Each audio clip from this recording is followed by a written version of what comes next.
Hello, good morning mga kabady, mga kapatid. Welcome sa aking vlog. Nandito naman yung likod mga kabady, mga kapatid. Yung oxygen sensor mga kabady, mga pigaran po.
Yung problema mga kabady, mga kapatid, ayan o, kung napapansin nyo yan,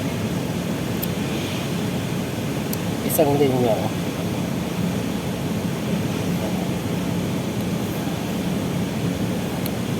yung kulay white,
ito yung mga kabady, mga kapatid o.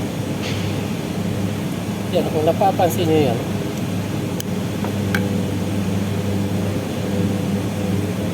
itong kulay white o. Yan, pansin nyo ito. Lumabas na yung wire sa loob o. Malamang ito, putol na ito o.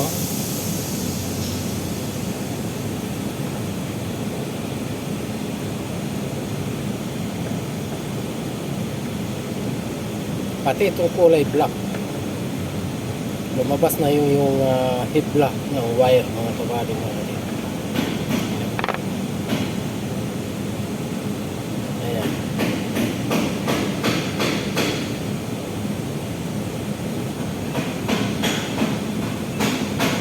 Ayan.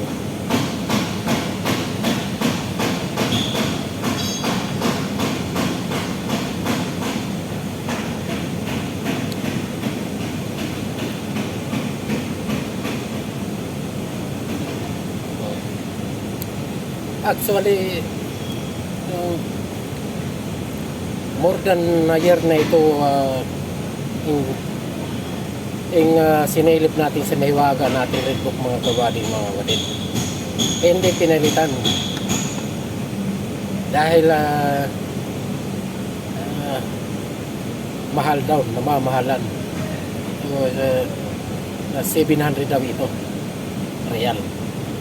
Tapos ngayon, ito naman ngayon, bumalik na naman siya. Pina-check kung anong problema ng check engine niya.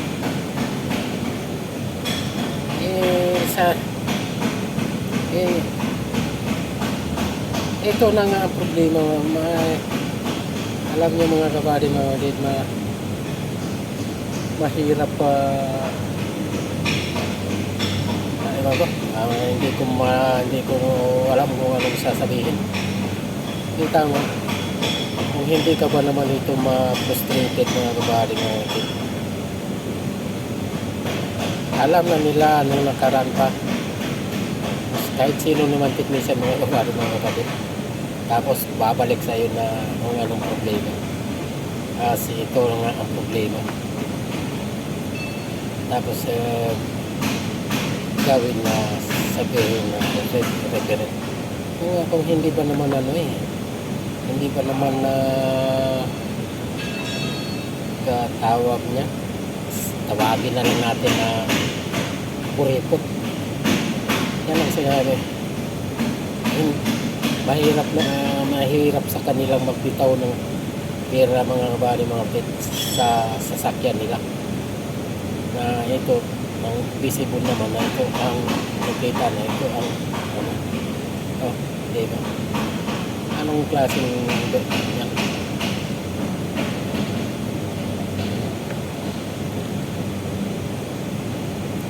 Diba?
Wala nang wire talaga mga kabady, mga kapatid, sa loob. Yung hiblan ng wire mga kabady, mga kapatid, kung alam nyo. Ito kasing wire mga kabady, mga kapatid, meron yan hibla sa loob. Yan, ito mga to. Ito, yan. Yan. Ito meron itong hibla sa loob mga kabady, mga kapatid. Yun yung nagkukontak mga kabady, mga kapatid. Ito yung mga kulay black, gray, cover lang yan ng hibla mga kabady, mga kapatid. So ang yung pinaka main problem dyan yung sa ilalim mga kabady, mga kapatid, yung hibla, yung kulay tansok mga kabady, mga kapatid. Yan pag yan ang napunto mga kabady, kahit ano pang gagawin mo dyan mga kabady, mga kapatid, mabuti sana kung may space kagaya yan. Halimbawa pag ito dito yung portion nito naputol, yan pa pwede pa magawa ng paraan mga kabady, mga kapatid. Pwede pa natin madugtungan yan ng wire din. Pero kapag dito na mangyayari yan dito, ano pang magagawa ko dyan na dugtungan para itong wire sa ilalim na ito, tawag nito yung bakal na yan mga kabady, mga kapatid, di ba? Sus. Okay, so gano'n na lang mga kabady, mga kapatid. Ating papalitan ito sa kanila. Kumina natin natin. Okay? So, gano'n lang mga kapatid, mga kapatid. Bye-bye sa muling vlog.